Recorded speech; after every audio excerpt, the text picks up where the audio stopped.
তো এটা হচ্ছে পঞ্চপাত্র। তো কিভাবে আপনারা পঞ্চপাত্র স্থাপন করবেন, কি বিধি নিয়ম রয়েছে ভক্তগণ আজকে আপনাদের সামনে তুলে ধরবো, যে বাড়িতে প্রত্যেক দিন অর্থাৎ দৈনন্দিন পুজো অর্চনার পূর্বে এই পঞ্চপাত্র কিন্তু স্থাপন করতে হয়, তার কিন্তু শাস্ত্রিক বিধিনিয়ম রয়েছে। তো কিভাবে সেই পঞ্চপাত্র স্থাপন করতে হবে, শুধু কি এর মধ্যে জল ফুল তুলসী দিয়ে বসিয়ে দিলেই কি হলো, তা কিন্তু নয়। অর্থাৎ এই পঞ্চপাত্র স্থাপনের কিন্তু বিধিনিয়ম রয়েছে, তা একটির পর একটি আমি আপনাদের সামনে আজ তুলে ধরি। জয় শ্রী রাধে ভক্তগণ, প্রত্যেক দিন পুজো অর্চনার ক্ষেত্রে অনেকগুলি জিনিসের অর্থাৎ অনেকগুলি বাসনপত্রের প্রয়োজন হয় ভগবানের সেবা পুজোর জন্য। তার মধ্যে কিন্তু অন্যতম একটি হলো এই যে পঞ্চপাত্র। আশা করি সকলের বাড়িতেই আছে, সকলেই পুজো অর্চনার ক্ষেত্রে ব্যবহার করেন। তো এই পঞ্চপাত্র অনেকজনকে দেখা যায় কি জল ফুল তুলসী এর মধ্যে দিলেন এবং এর মধ্যে গঙ্গা জল দিয়ে বসিয়ে দিলেন, কিন্তু এভাবেই কিন্তু স্থাপনের কথা শাস্ত্রে বলা নেই। পঞ্চপাত্র স্থাপনের কিন্তু বিধিনিয়ম রয়েছে এবং মন্ত্রাদি বৈদিক মন্ত্রও রয়েছে। তো কিভাবে এই পঞ্চপাত্র স্থাপন করতে হবে তা আজকে আপনাদের সামনে তুলে ধরব। তো প্রথমে আমি একটির পর একটি আস্তে আস্তে করে আপনাদের সামনে তুলে ধরবো, যাতে সকলেই বুঝতে সুবিধা হয়। তো প্রথমে কি করবেন, এর মধ্যে জল পরিপূর্ণ করে নেবেন, অর্থাৎ বিশুদ্ধ জল, অর্থাৎ এর মধ্যে গঙ্গা জল দেওয়ার কিন্তু প্রয়োজন নেই। এর মধ্যে আপনি টিউবওয়েলের জল অর্থাৎ কলের জল এবং পাতকুয়ো বা কুয়োর জল কিন্তু আপনি এর মধ্যে পরিপূর্ণ করবেন, বিশুদ্ধ জল পরিপূর্ণ করে দিয়ে এই জলে কি করবেন, আপনি এই যে হাতাটা রয়েছে তা দিয়ে ভূমিতে একটু জল ফেলবেন। জল ফেললেন, এই ভূমিতে, কোন ভূমিতে জল ফেলবেন, আপনি যেখানে ঠাকুর ঘরে পুজো করতে বসেছেন, আসন পেতে বসেছেন, তার সম্মুখ ভাগে অর্থাৎ আপনার সম্মুখ, আপনার সামনে ডান দিকে, অর্থাৎ জলসংখ থাকবে তার একটু পাশেই এই পঞ্চপাত্র কিন্তু স্থাপন করতে হবে। তো সেখানে জল ফেললেন এবং এভাবে নিয়ে ওই জলটা নিয়ে কি করতে হবে, ত্রিকোণ মণ্ডল অর্থাৎ ত্রিভুজের মতো আকৃতির একটা ত্রিকোণ মণ্ডল ভূমিতে জল দ্বারাই কিন্তু অঙ্কন করতে হবে, অর্থাৎ জল দ্বারা এঁকে নিলেন। এঁকে নিয়ে কি করতে হবে, জল দ্বারা এঁকে নেওয়ার পর কি করতে হবে, এই জল দিয়ে আবার হাতাতে করে জল নিয়ে, তাহলে এই ত্রিকোণ মণ্ডলের কয়টি কোণ হলো, 3টি কোণ হলো, ত্রিভুজের 3টি কোণ থাকে। তো কি করতে হবে, এই জল নিয়ে ওই প্রথম কোণে কি করতে হবে, আধার শক্তয়ে নমঃ এই বলে ওই কোণের মধ্যে জলটা ফেলে দেবেন। আবার জল নিয়ে অনন্তাই নমঃ আরেকটা কোণের মধ্যে দিলেন। আবার কিছুটা জল নিয়ে কুর্মায় নমঃ। লক্ষ্য করুন কি বললাম, রিপিট করে দিচ্ছি যাতে বুঝতে সুবিধা হয়। জল ভরে নিয়ে ভূমিতে একটু জল ফেললেন, সেটা দিয়ে কি করবেন, এইভাবে ধরে ত্রিকোণ মণ্ডল অর্থাৎ ত্রিভুজের মতো একটা অঙ্কন অর্থাৎ ড্র করে দিলেন চিত্র। তার মধ্যে প্রথমে জল নিয়ে আধার শক্তয়ে নমঃ, তারপর অনন্তায় নমঃ, তারপর কুর্মায় নমঃ, অর্থাৎ 3টা কোণে আপনি জল দিলেন। জল দ্বারা পুজো করতে হয়, এটা শাস্ত্রে লেখা রয়েছে। এবং আবার জল নিয়ে মাঝখানে এবার কী করতে হবে, শ্রীকৃষ্ণায় নমঃ এ বলে জল দিলেন। জল দেওয়ার পর এই পাত্রটা অর্থাৎ পঞ্চপাত্রটা তার উপরে কী করবেন, বসিয়ে দিলেন। এখনও কিন্তু সম্পূর্ণ হয়নি। বসিয়ে দেওয়ার পর মনে রাখবেন এই পঞ্চপাত্রের মধ্যে কি করতে হবে, জল দ্বারাই পুজো করতে হবে।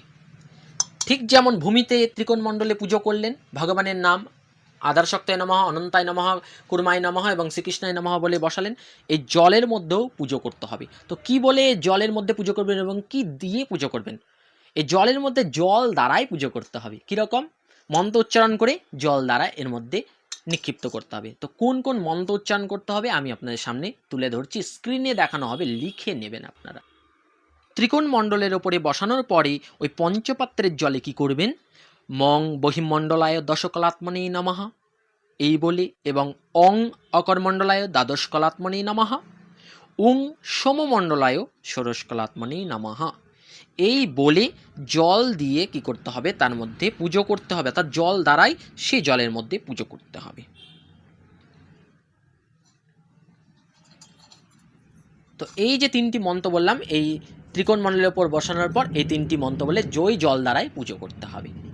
এবার কি করতে হবে, অঙ্কুশ মুদ্রা সহযোগে এই মুদ্রাগুলিও কিন্তু গুরুদেবের কাছ থেকে আপনাদেরকে শিখে নিতে হবে। তো এই যে অঙ্কুশ মুদ্রা দেখুন, এই যে এইভাবে ধরে একটু এই তর্জনীটা একটু বক্র থাকবে এবং এই যে বৃদ্ধাঙ্গুলি স্পর্শ করে এই যে অঙ্কুশ মুদ্রা হয়ে গেল, এই জলের সাথে স্পর্শ করতে হবে, অর্থাৎ নখ যেন স্পর্শ কিন্তু না হয়। নখ স্পর্শ হলে সেই জল কিন্তু গোবিন্দ সেবায় চলবে না। তাই কি করতে হবে, এই চামড়াটি স্পর্শ হয়ে থাকবে, অর্থাৎ এই যে এইভাবে জলটা পরিপূর্ণ থাকবে, জলের সাথে হালকা স্পর্শ করিয়ে দিয়ে আপনাকে জল শুদ্ধি মন্ত্র বলতে হবে এবং চিন্তা করতে হবে জলটা আলোড়িত হচ্ছে, অর্থাৎ তরঙ্গায়িত হচ্ছে, নড়ছে। কি চিন্তা করবেন, এইভাবে আপনারা আঙ্গুল দেবেন এবং বা হাতে কিন্তু ঘন্টা বাজবে, সেইভাবে ধরে কি বলবেন, গঙ্গে চ যমুনে চৈব গোদাবরী সরস্বতী নর্মদে সিন্ধু কাবেরী জলে হস্মিন সন্নিধিং কুরু। আবার বলছি, এই যে দেখুন এইভাবে ধরলেন, দেখতে পাচ্ছেন, এভাবে ধরে নখ স্পর্শ হবে না, জলের সাথে শুধু এই যে আঙ্গুলের যে চামড়া ভাগটা রয়েছে সেটা স্পর্শ করে বা হাতে ঘন্টা বাজবে। গঙ্গে চ যমুনে চৈব গোদাবরী সরস্বতী নর্মদে সিন্ধু কাবেরী জলে হস্মিন সন্নিধিং কুরু। এই মন্ত্র বলে কি করতে হবে, জলটা শুদ্ধ হয়ে গেল। এইবার ওই জল দিয়ে কিন্তু আপনি আচমনাদি করতে পারবেন, তারপর ওই জল দিয়ে কিন্তু আপনি ভগবানের আচমনাদি এবং পাদপ্রক্ষালন সব করতে পারবেন।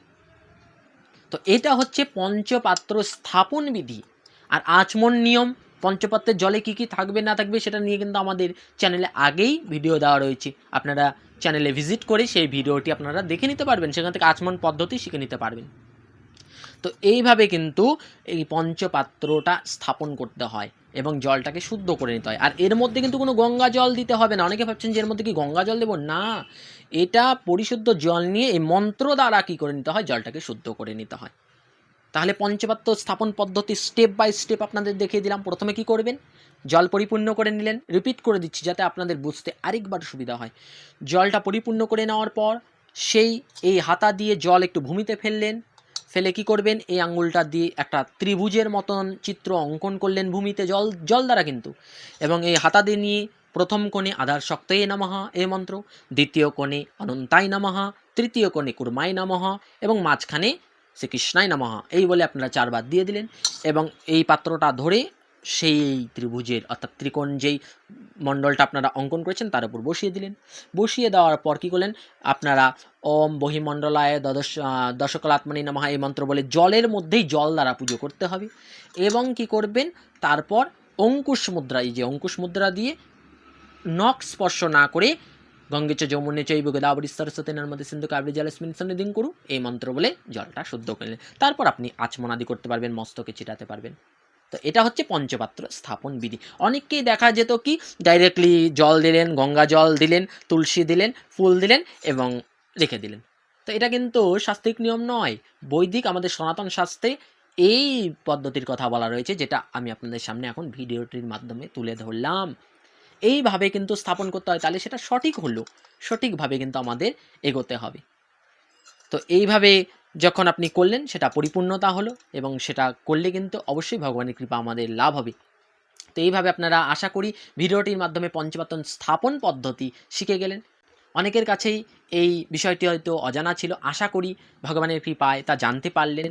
এবং যারা জানে না, আমি আপনাদের কাছে অবশ্যই রিকোয়েস্ট করব যে ভিডিওটা তার জন্য শেয়ার করতে থাকুন, আপনারা সকলের মাঝে শেয়ার করতে থাকুন যাতে সকলে জানতে পারে। কারণ এই যে বিষয়টি এটা প্রত্যেক দিন পুজোর ক্ষেত্রে কিন্তু আমাদের কাজে লাগে। আচমনাদি কিন্তু একান্তই আবশ্যক, অর্থাৎ ভগবানের আপনি ভোগ নিবেদন করবেন, ভগবানের আপনি আরতি করবেন, তার সমস্ত কিছুর আগে কিন্তু আচমন করতে হয়। আচমন না করলে কিন্তু সেই কার্যটা পরিপূর্ণতা হবে না, সেটা শাস্ত্রিক হলো না, সেটা নিষেধাজ্ঞা রয়েছে। আচমন না করে আপনি কোনো ভগবত বিষয়ক কার্য করতে পারবেন না। অর্থাৎ ভগবানের মঙ্গল আরতি, ভগবানের মধ্যাহ্ন আরতি, ভগবানের সন্ধ্যা আরতি, ভগবানকে ভোগ নিবেদন, ভগবানের চরণে ফুল তুলসী অর্পণ, এইগুলো সব কার্যের আগে কী করতে হবে, নিজের আচমন করতে হবে। তার আচমন করার জন্য এই পঞ্চপাত্রের জল কিন্তু শুদ্ধি করতে হবে, পঞ্চপাত্র স্থাপন করতে হবে।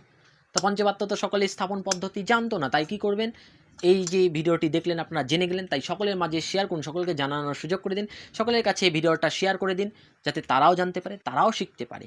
আমাদের মূল উদ্দেশ্য যাতে সকলেই সঠিক স্বাস্থ্য সিদ্ধান্ত মেনে এগোতে পারে। তাই অবশ্যই সকলের মাঝে ভিডিওটা শেয়ার করে দিন।